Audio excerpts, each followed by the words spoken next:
Good afternoon, everyone. Thank you so much for joining us. My name is Deborah Miller, and I'm the Director of Maryland Government and Community Relations for the JCRC of Greater Washington.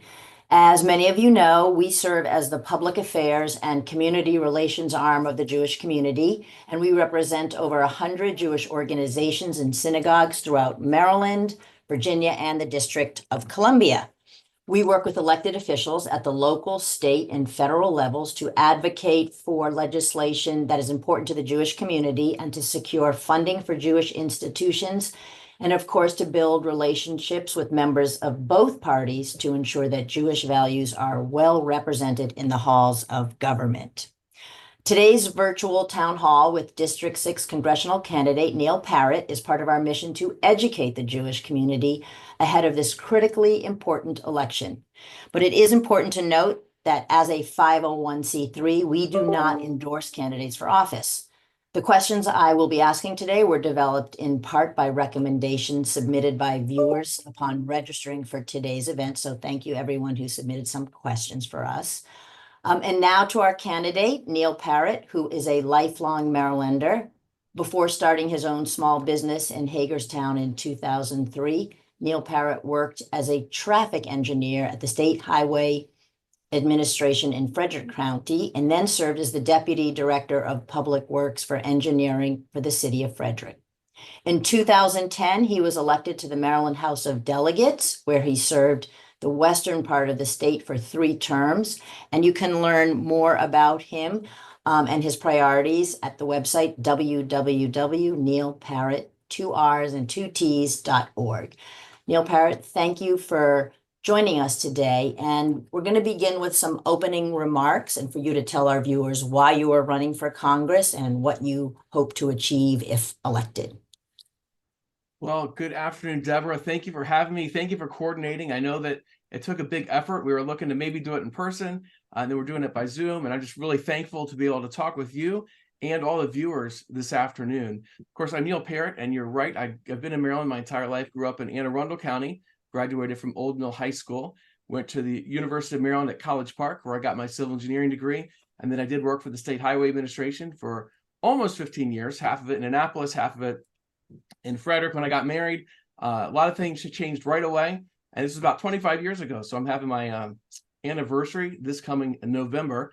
But we immediately moved, right? We got married to Middletown in Frederick County. And then after we bought our first house, that was in Hagerstown, which is where we are now. I worked again for the State Highway. Then I was in the city of Frederick, started my own business. That was in Hagerstown, still a transportation engineering business. So I'm an engineer. I like to have practical solutions. I like to work together with other people to make things happen. As a delegate for 12 years, I got over a dozen bills passed, which is good for a Republican when you've got a supermajority Democrat-controlled House and state Senate. And the first 4 years were with Governor O'Malley, but we got some important legislation done at that time as well. And as a delegate, I worked both sides of the aisle. What I cared about was what my constituents cared about. They would bring things forward to me, and then I would try and implement them. One of the things that a lot of people had problems with were the ICC. When they first opened, people may remember this, the speed limit was very low. And Aruna Miller and I were both transportation engineers. We saw that it was way too low. We put in a bill to say that it should be 65 miles an hour. And of course, it was 55 at the time. And so that bill actually didn't pass. But this is where you get things done. Even if the bill doesn't pass, you still are able to accomplish things. So Aruna and I, we introduced this bill on the very first day of our hearing. The Maryland Transportation Authority came in and said, okay, we've decided to raise it from 55 to 60. So it wasn't the 65 that Aruna and I were looking for, but we got it up to 60, and that was very, very helpful. When it was 55, people were getting tickets left and right. Thankfully, they moved it to 60, which is much more reasonable. Less people were getting tickets, and people were able to utilize that roadway more, which is very good because it provides a really nice connector in between Montgomery and Prince George's County. So I look forward to working with other people. I did it in Annapolis. I want to do that in DC. I'm not sure who's going to control the House at this point, but either way, I'm going to work together to make sure the priorities of people in Garrett, Allegheny, Washington, all of Frederick, and the top part of Montgomery County, that's this district, make sure that they're heard and that they're represented well. As a delegate, I was able to help a lot of people, not only through legislation, but also for when people called with getting caught in the state bureaucracy. We were able to help them get through that process. So constituent services was a big, big deal. I made sure we had good staff, and I got involved personally with a lot of these issues, and we're able to really help people. And I'd like to be able to help people at a much larger level when they send me to Congress, which I'm hoping. And I humbly ask for everyone's vote. You can vote by mail. Early voting is ending today at 8 p.m. So if you haven't voted yet, you want to vote early, this is your chance. Just get on out there. And of course, Election Day is this coming Tuesday from 7 a.m. to 8 p.m.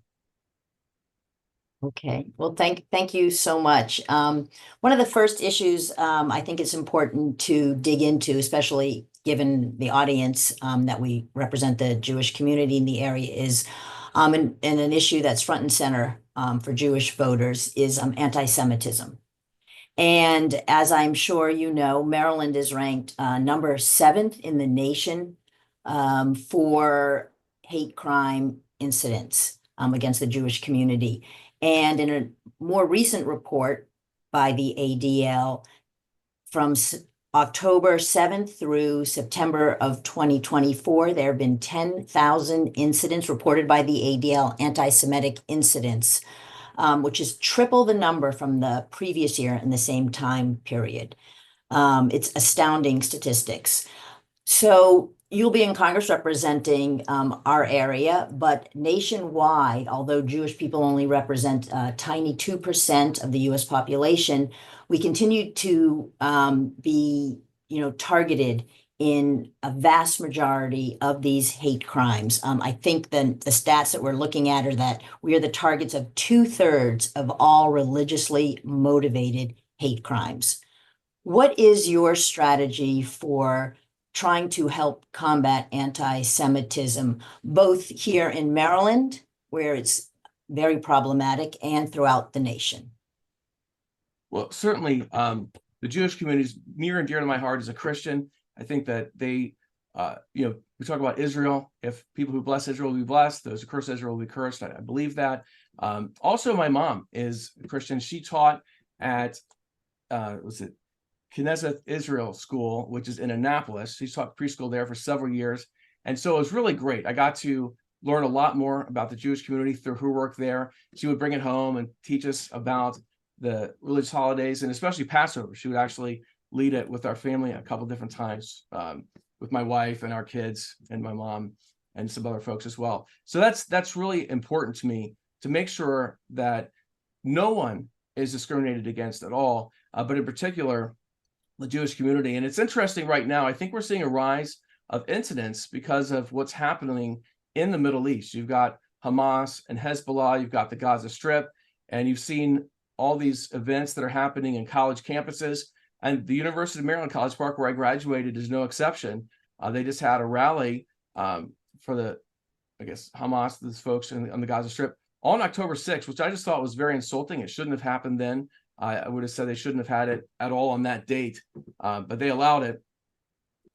I think it's going to be important moving forward that we bring peace to the Middle East, that we do things that are going to have solutions. Under Trump's administration, we had a much different situation in the Middle East. We had the Abrahamic Accords, which were working very, very well. People who had never, countries who had never acknowledged Israel were acknowledging them. And actually, we saw when Iran sent those missiles over to Israel in an attack against them. We had Jordan and other people who were involved in the Abrahamic Accords who shot down those missiles. We need to continue those types of policies that are going to help bring peace to the Middle East. When we do that, we're also going to be bringing peace here to our country with less anti-Semitism. I guess I kind of want to get a little bit back to the anti-Semitism here that we're facing and what sort of strategies. I know there's no magic wand, but what would you want to try to implement to, stamp out all forms of hatred, and particularly anti-Semitism? Well, it's important to make sure that people know that that's completely not acceptable. That needs to be taught in schools. It needs to be reinforced. But we do have laws against going after certain groups, and I think that those laws need to be upheld and make sure that they are enforced, as they haven't been necessarily in the past. But the big thing is, if we want to help bring down anti-Semitism, we have to bring peace to the Middle East. What we see with Hamas and Hezbollah and all the unrest, and we see the Gaza Strip with all those folks there, it's creating havoc, of course, in the Middle East, where actually people are being killed, but also in the United States, where people are taking sides, one side or the other. And that's creating a lot of division, which we really shouldn't see. I think it's going to be very important for the United States to continue to support Israel. They're our best ally in the Middle East, and I'm going to continue to work for that when people send me to DC. What role you led right into my next question, which was about the Middle East, and Israel is being attacked in the north by Hezbollah, and in the south in Gaza by Hamas. What role do you think the U.S. should play in this regional war, and how would you suggest we contain Iran? Yeah, it's a great question. I was on this issue a long time ago. So back in 2016, I organized a group that took a trip out to DC. It was a rally against overturning the Iran, the Iran nuclear deal at the time. It was Obama who was putting it into place. At that rally, Ted Cruz spoke, Donald Trump spoke, and it was against this deal. And the reason we were against it, and I was against it, and it took people to this rally, actually it was in an article in the Herald Mail highlighting this, was we saw what we were doing was giving them money, but there was no real check. Ronald Reagan said you need to trust but verify. And with that Iran nuclear deal, there was a lot of trust and a lot of us giving them money and no verifying that was actually implemented. And so that happened, and we got rid of the sanctions on Iran. They became richer. Thankfully, under Donald Trump, he put the sanctions back. He got rid of that deal. And what you saw was peace in the Middle East because Iran was much poorer during that time. Now you've got the Biden-Harris-Delaney administration that came in. They lifted those sanctions, and then a lot of money poured into Iran. Of course, they kind of begged to try and get that Iran nuclear deal back again, but Iran doesn't need it. Now they've got all the money that they need. And with that money, they've been funding Hezbollah and they've been funding Hamas. And that's one of the big reasons why we're seeing what happened out there that's happening. It's unfortunate, too. The United States, we showed a lot of weakness under this Biden-Harris-Delaney administration when we left Afghanistan. I never thought I would see helicopters taking U.S. Military away from a war zone like we had in Vietnam. It was complete embarrassment. We lost Vietnam. But Afghanistan, that shouldn't have happened. But their administration came up with an arbitrary date, said, well, by this date, we're going to leave. And by golly, they did. They left on that date, but they left U.S. citizens there. They left allies of us there. And they left billions of dollars of Army equipment there that's still usable. Most of the time when people leave, like even in Vietnam, we did a better job. You destroy the stuff that you've got so no one else can use it. But now these terrorists have access to some of our best equipment. That was really an embarrassment around the world. And people saw a great weakness with this administration, a great weakness for the United States. That's one reason why Putin went into Ukraine. And it's also why Iran, with all their new money, funded these and authorized and were behind the attacks on October 6th.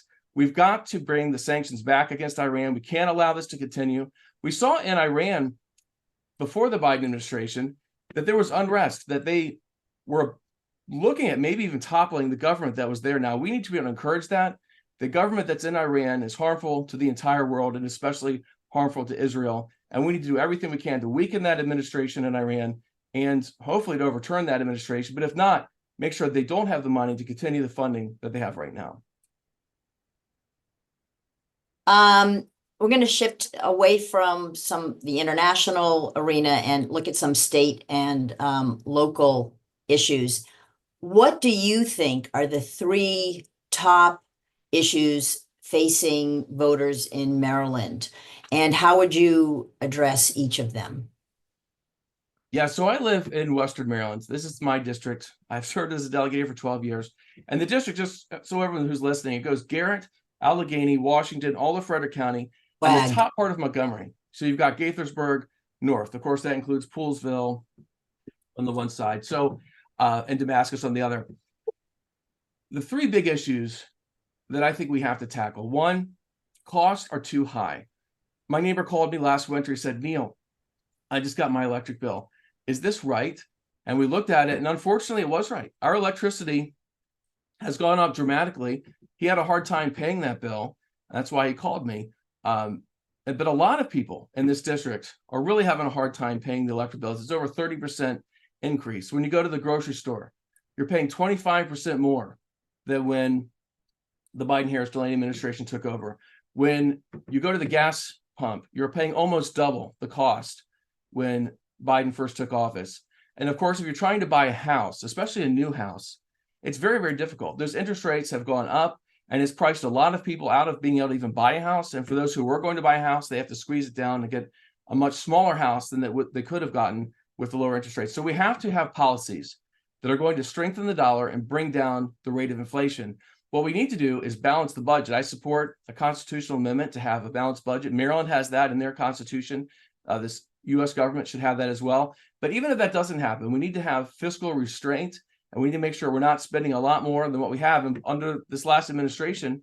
Now, it's not just the Biden administration. Trump borrowed money that we didn't have, trillions of dollars. But then Biden, when he came in, borrowed much, much more than what Trump did. Trillions of dollars that we didn't have, flooding the economy with dollars. And when you do that, that dollar becomes worth less than it was, but those commodities are still the same, and they need to be paid for with something in actual value. So you're going to pay more for those commodities.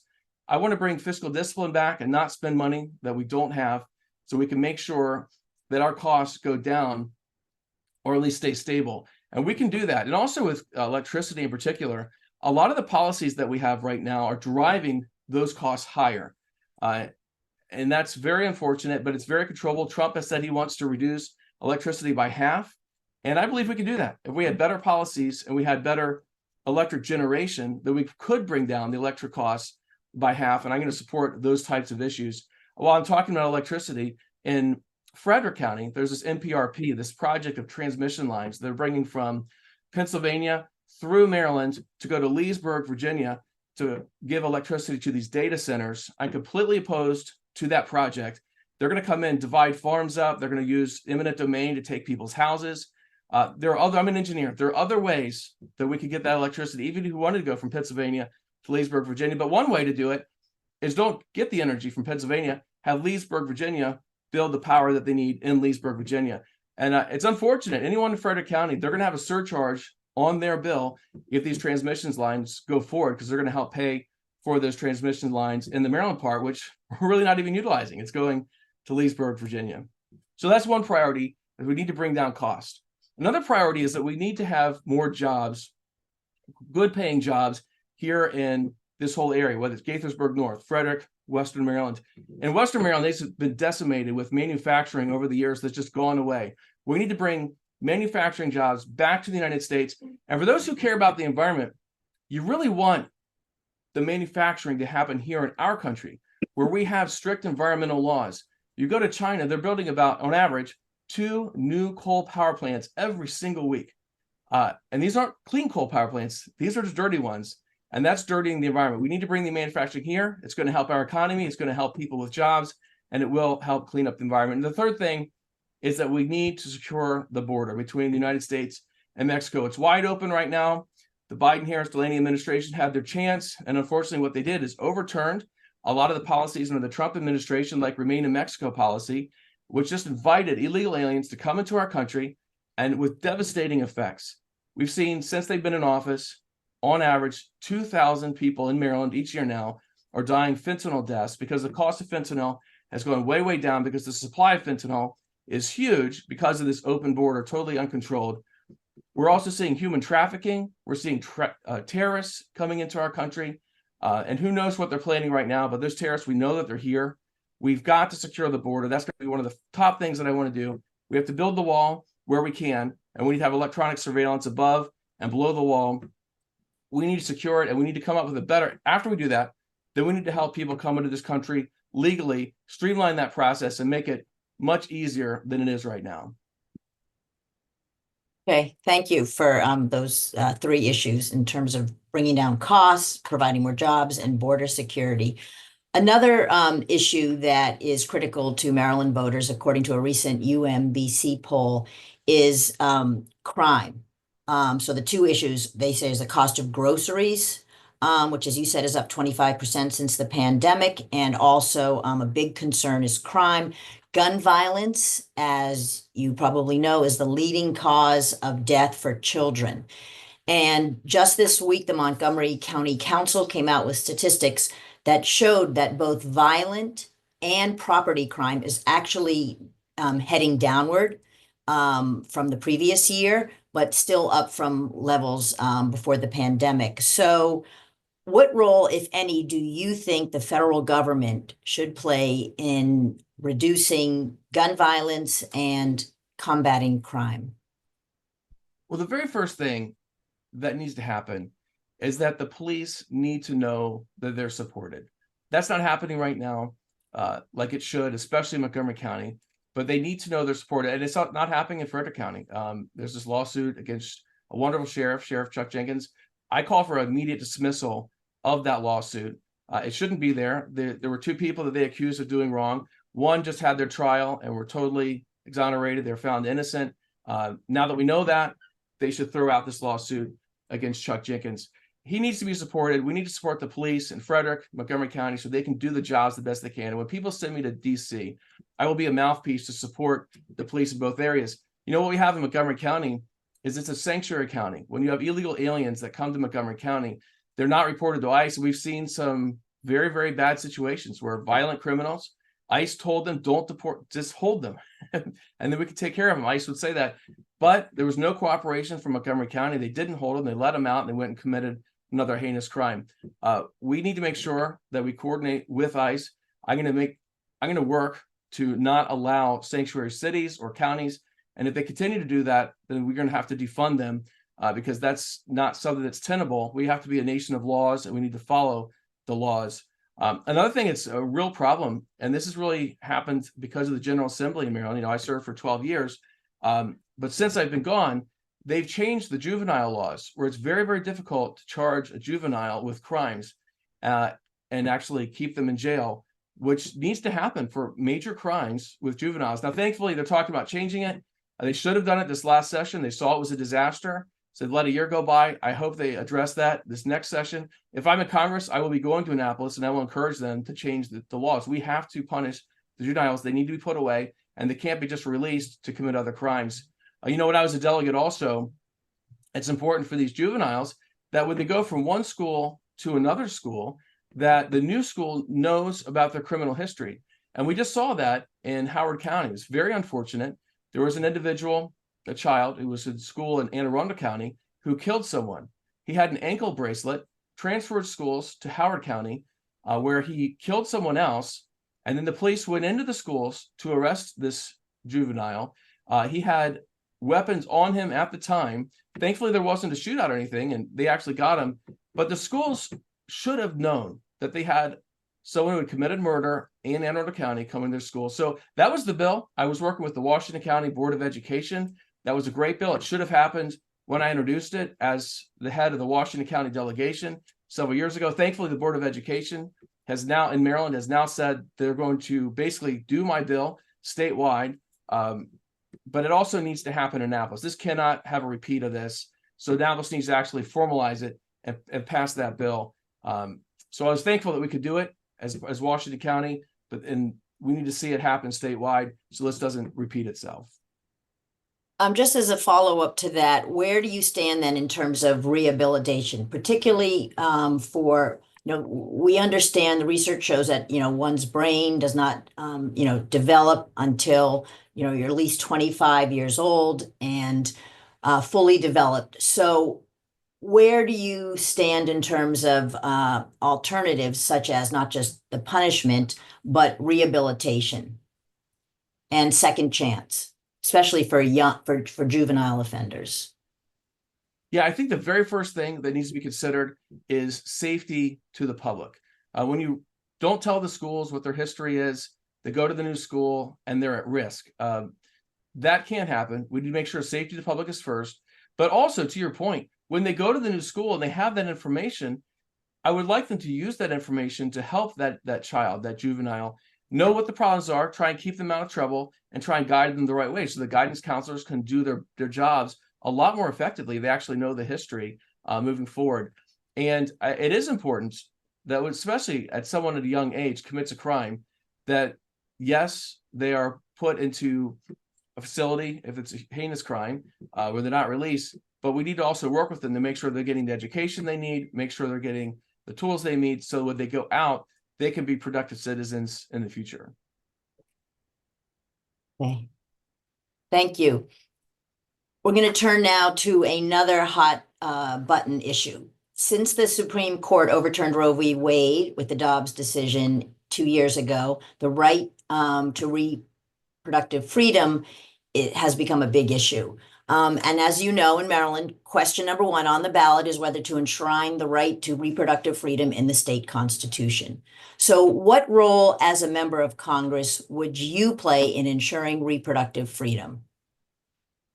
Well, I think it's important for everyone who's listening to know that in Maryland right now, you can have abortions up until 9 months. So right up until the baby is born, you could have an abortion in the state of Maryland. And for anyone who doubts it, we don't need to doubt it. Late-term abortionists have come into Maryland from other states so they can perform the abortions here. We've had the most liberal abortion laws in the entire country for many years. Other states recently have caught up to Maryland, like New York, which now allows it right up until birth. So that's the law in Maryland. And question 1 on the ballot, people are going to decide that one way or the other, just enshrines that and says that it would be part of the Maryland state constitution, but we don't need that. Without the bill, you can already have abortions all the way up until 9 months in pregnancy. What that would make it very difficult to do is to change the law. And actually, question 1 actually expands upon that.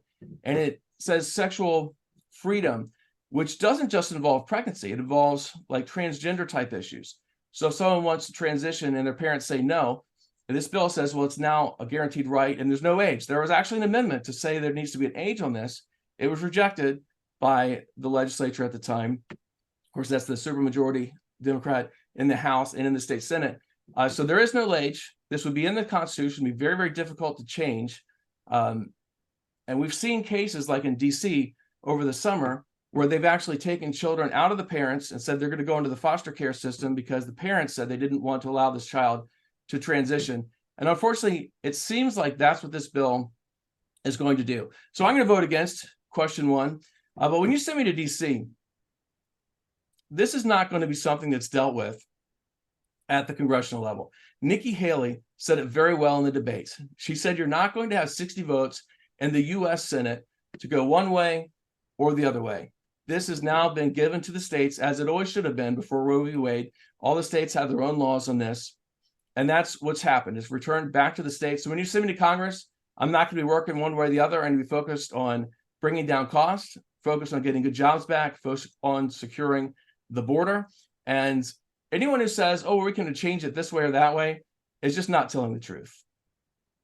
I'm gonna push back a little bit in terms of abortions up until 9 months, because we're not seeing that, and the law is clearly for the first trimester. So I don't want to start getting into a back and forth with you on that. But from a Jewish perspective and looking at the Torah and the Talmud, and our tradition really teaches us, and we're not monolithic, but that the life and health of the mother often takes precedent over that of the fetus. And the second point I want to raise with you as this issue, not only of reproductive freedom, but part of this is religious freedom, right? What might be right for your faith might not be right for my faith, especially in light of how I talked about the rights of the mother taking precedence in our religion over that of a fetus. So in terms of religious freedom, what is your response? So let's talk about a couple things there. One, it's not just first trimester. That's dream thinking. It's just not true. Leroy Carhart came here from, I think it was Idaho, to perform late-term abortions, and it's very well documented. He did it right up until 9 months. He did it in Montgomery County. This is still happening, not with him, but his practice has continued. Other late-term abortionists are here in Maryland performing that procedure. So anyone who's listening, don't think it's just first. No, this question 1 applies to current law in Maryland, which is all 9 months of pregnancy, and this is elective abortions. These aren't for the life of the mother. That's what we're talking about. And there was a woman from New York who came to Maryland, a teacher, and she was about 6 or 7 months pregnant, went to Leroy Carhart, she got the abortion. Unfortunately, there were complications with the abortion, and she died here in Montgomery County. So it's happening here. It is all 9 months. And people who want to say differently, it's not the case. That's why he came here from the other state. So when you talk about religious freedom, we need to have that religious freedom. As far as abortion goes, I believe that we should have exceptions for rape, incest, the life of the mother. And life of the mother, all the state laws that I'm aware of, you can have an abortion if the life of the mother is in danger. That's not even a question. You can have the abortion, and that's around the whole country. As far as religious freedom goes, you're right. People have different views.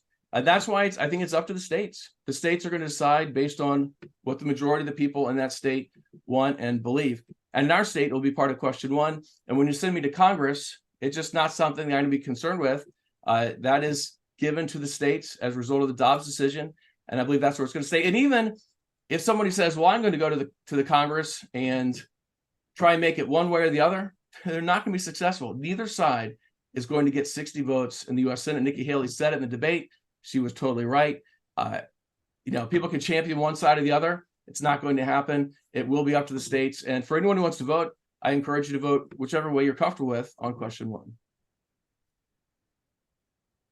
Since the January 6th insurrection on the U.S. Capitol, there's been a fear across the nation that our democracy is under assault. A recent New York Times Siena College poll found that nearly half of all voters are skeptical that self-governance is working, and 3/4 believe democracy is under threat. If you were elected to office, how would you ensure that our democracy is preserved?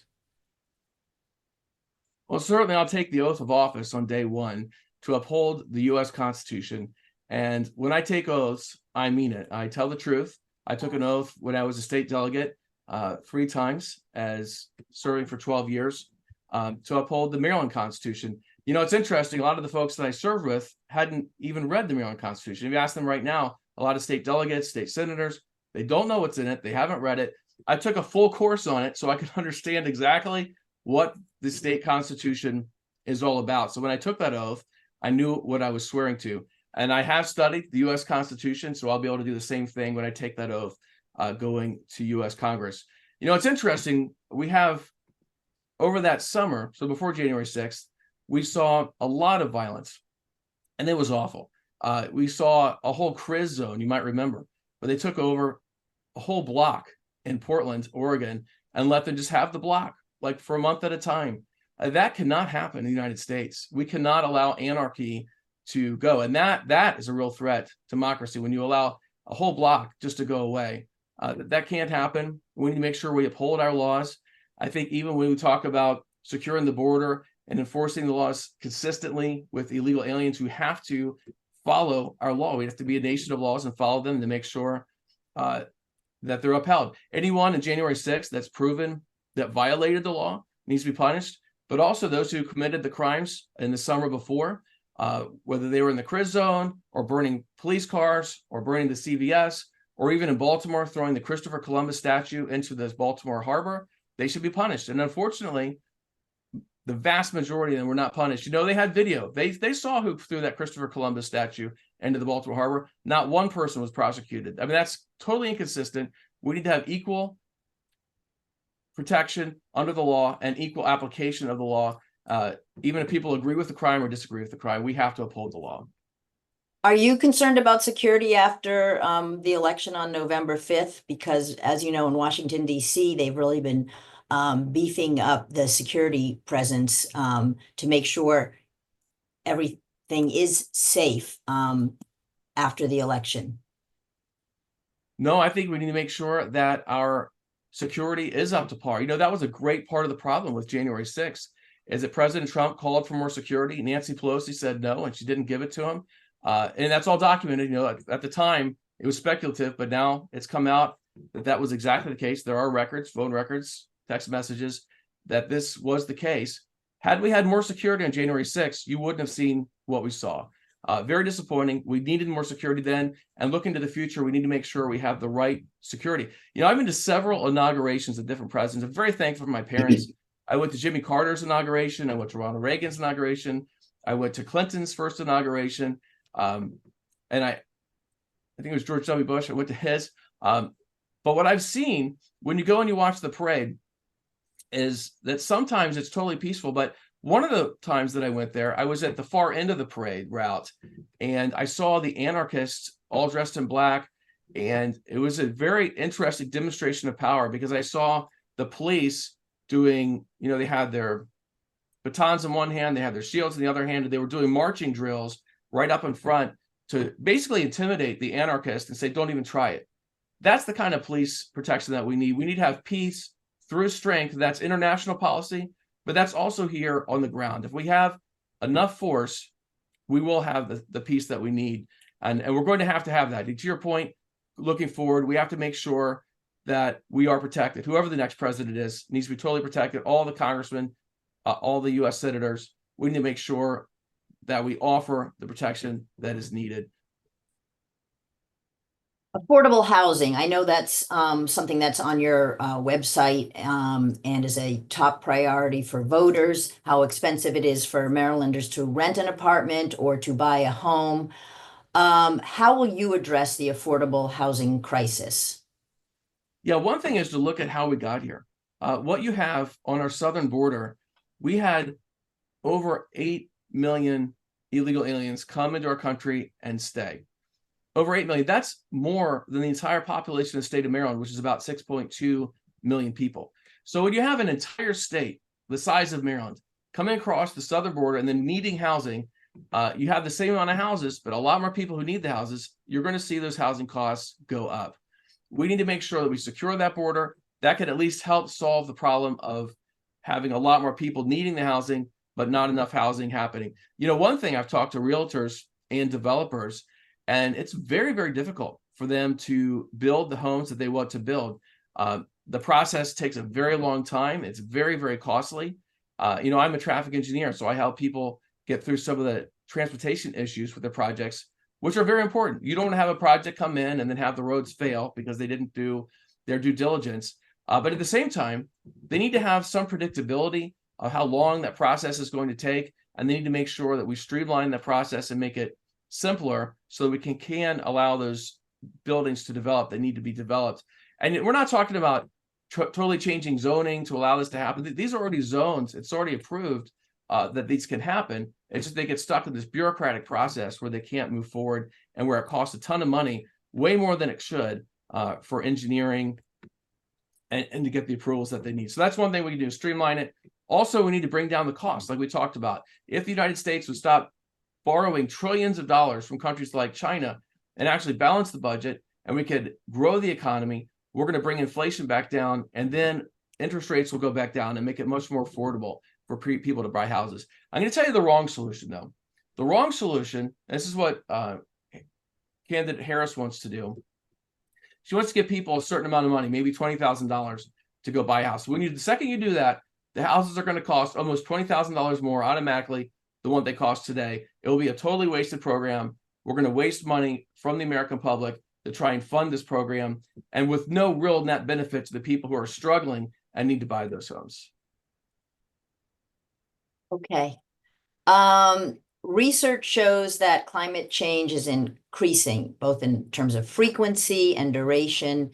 We're also seeing an escalation of extreme weather events. And even when you think about it, that today is Halloween, tonight here in Maryland, we're going to be seeing temperatures for sure today in the high 70s, maybe early, low 80s. So it's good news, I guess, for trick-or-treaters. But what do you think we need to do to address climate change? And what role, if any, do you think Congress should play? Well, Deborah, great question. First of all, it is beautiful outside. Anybody who hasn't been outside, you're watching us on Zoom, thank you for watching us. It's a big deal. But get outside a little bit today. I was out at the early voting sites in Middletown earlier. Wonderful. Great to talk to people. And it's so warm. It's so nice out there. But to your point on climate change, there are things that we can do. We need to make sure that we're responsible with the environment. And our country has done a great job of that. But what we shouldn't do is get involved in like the Paris Climate Accord, where countries like the United States and Europe say, okay, we're going to live at one level, But China and all these other developing countries, they can do whatever they want. And that's what we're seeing. They're taking all of our manufacturing away from us. They're hurting our country. We're losing our dollars. And China's building, on average, 2 new coal power plants. These are dirty power plants every single week. We can't allow this to happen. We've got to help our own country. We need to make sure manufacturing comes back here, which, of course, when we do, it's more responsible. It will be cleaner. We need to make sure we have the electricity that we need to supply people's needs. And unfortunately, that's just not happening. Like in the state of Maryland, we're importing 60% of our electricity from other states. Why is that happening? Well, it's happening because the state legislature has said any electricity that you're going to generate here has to be a certain percent wind and solar and things that are nice and they have their place, but they don't generate the predictable energy that we have to have. And, you know, it's very unfortunate. In Allegheny County, just this last spring, they shut down a clean coal power plant, one of the cleanest in the entire country and world. But they closed it down because the parent company who owned it wanted to send a message that they're going all green, and they got rid of this coal power plant that was clean. And unfortunately now, Allegheny County is paying a lot more for electricity, and the whole region's paying more because it's not there.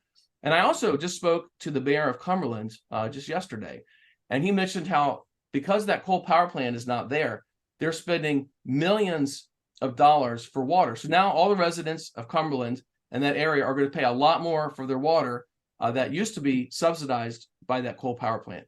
So by shutting it down, costs have greatly gone up for the people in Allegheny County. And I would argue some of the people that can't afford it in the entire state. And we're punishing those people in Allegheny. It's not right. We should have allowed that power plant to continue. We need to bring manufacturing jobs back to this country. And to the point with what do we need to do at the federal level? Yes, we need to have responsible laws, but we can't get involved in treaties that are going to tie our hands and let countries like China just dirty the environment. If you look at charts, you'll see the vast majority of the pollution is coming from China. It's not coming from the United States. Another area where we're talking about prohibitive costs is child care, and not only how that may or may not be impacting economic growth, but how would you make child care more affordable and accessible for Maryland families? Well, child care is very, very important. Like I mentioned earlier, my mom taught pre-K, actually at several different schools, but also at Knesset Israel for several years there. It's important that people have choices, that they can send their children to the best preschools and also earlier care than that. One thing I really like is that people can write that off on their taxes. So it's like a health savings account. You can have an basically child care account where you write those off. We need to make sure those policies continue and are expanded so people can be able to write those expenses off on their taxes. One thing that the state of Maryland is trying to do is have 3-year-olds in public school. And I totally disagree with that. We shouldn't have teachers changing diapers. That shouldn't be their job. They should be there to educate the students. But having 3-year-olds and 4-year-olds in the public school system is going to make the cost go up dramatically for the public school systems, which is going to cost Marylanders a ton of money. We're already seeing it. And they're going to have significant tax increases to pay for this, which unfortunately I believe we're going to see this coming spring when the Maryland legislature gets back in session. So we need to do things that are actually common sense, things that are going to help parents and not overload the system and make everybody pay a whole lot more in taxes, which is just going to take some of the richest people in Maryland to say they're just going to go to other states, which we've already seen happening. You talked a lot about immigration and particularly how to secure our borders, but I'm wondering how you are able to balance that with the American tradition of welcoming immigrants. And for us in the Jewish community, given our history of persecution and oppression, we've been taught the Torah says not to oppress the stranger, since we were also strangers in a strange land, the land of Egypt. So as a candidate, how are you going to be able to balance securing the borders, yet also maintaining the Jewish tradition and the American tradition of welcoming immigrants here? Well, certainly in America, our forefathers looked at immigration and they said they wanted the best and the brightest from around the world to be able to come to this country. It wasn't just anybody. It was the best and brightest. Who's actually going to help the United States be a better place?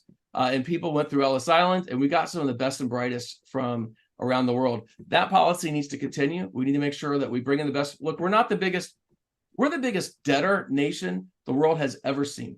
No country has anywhere close to the amount of debt that the United States has right now. And a lot of people act like we're the richest country in the world. Well, we're simply not. We have to decrease our debt. We have to grow the economy. We have to, even looking at that issue, the interest on the debt right now, if you combine our total amount that we spend on the military and our total amount that we spend on Medicare, the interest on the debt is greater than both of those. We cannot afford to live like this, and we can't afford to think that we can be the welfare state of the entire world and allow the dredges of society to come here. That's just not practical.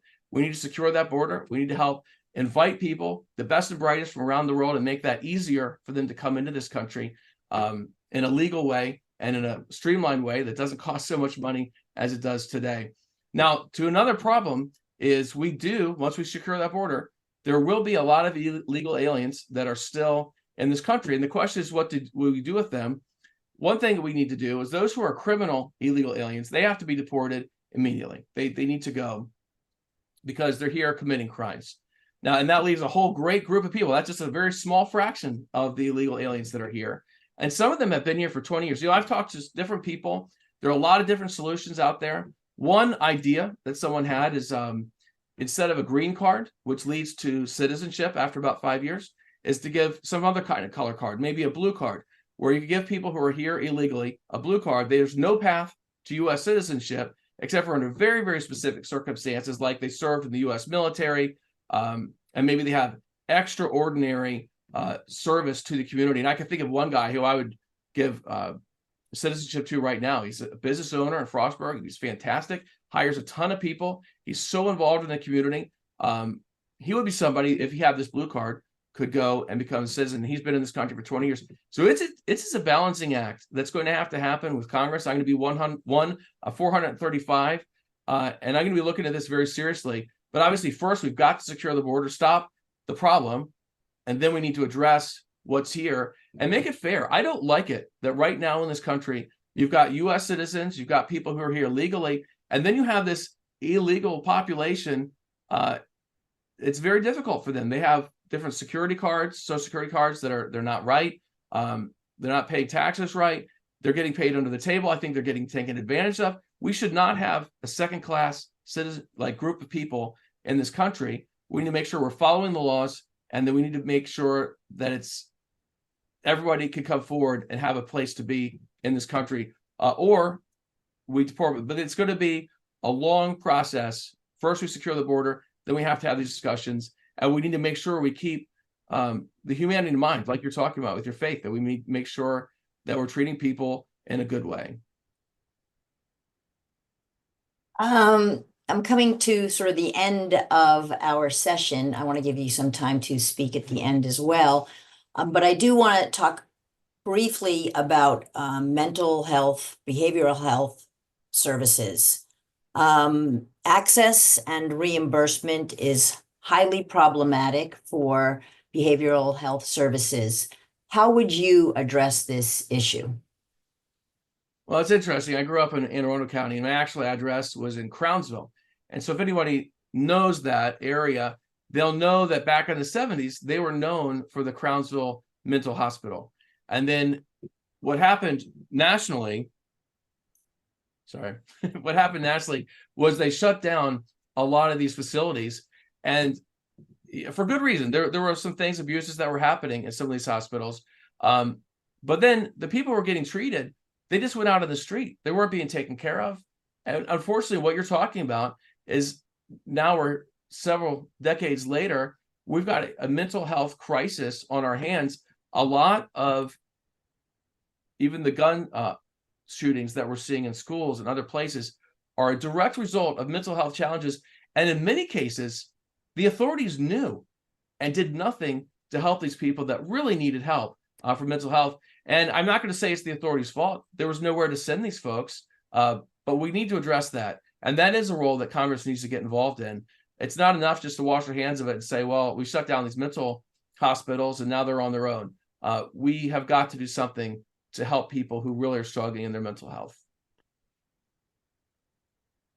Well, thank you very much. If you would like to have some closing remarks.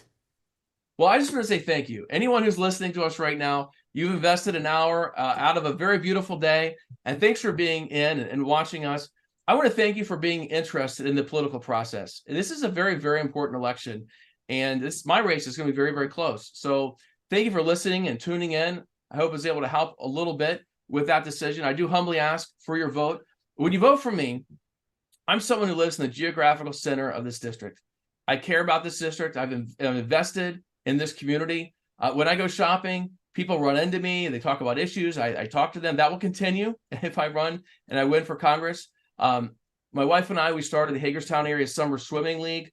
And so even just this past summer, we had 200 children that we taught swim lessons to, or we got through our swim team. Now, I won't say I taught those lessons this summer. I did last summer. But we have hired kids here that are coaches and are swim instructors. It's been great for the community, and it helps to improve the safety.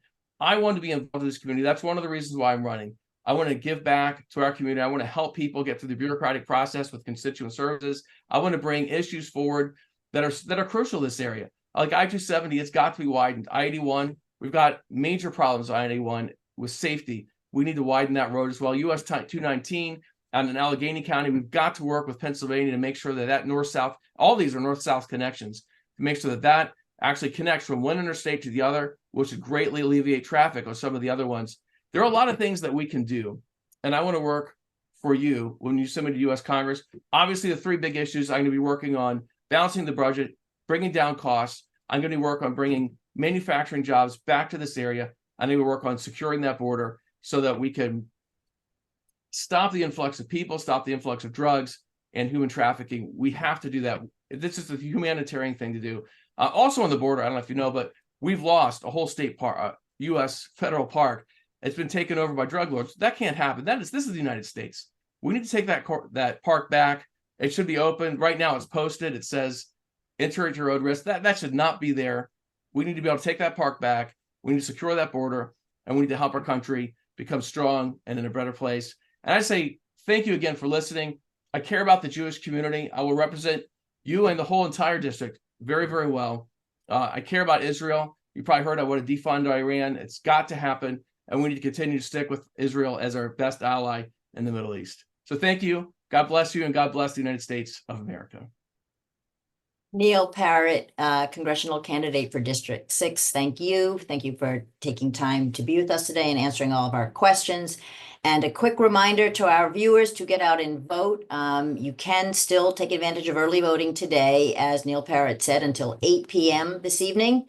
And of course, if you don't do it then and haven't mailed in your ballots, then you should still be able to go in and please go vote on Tuesday, November 5th. So thank you all for joining us.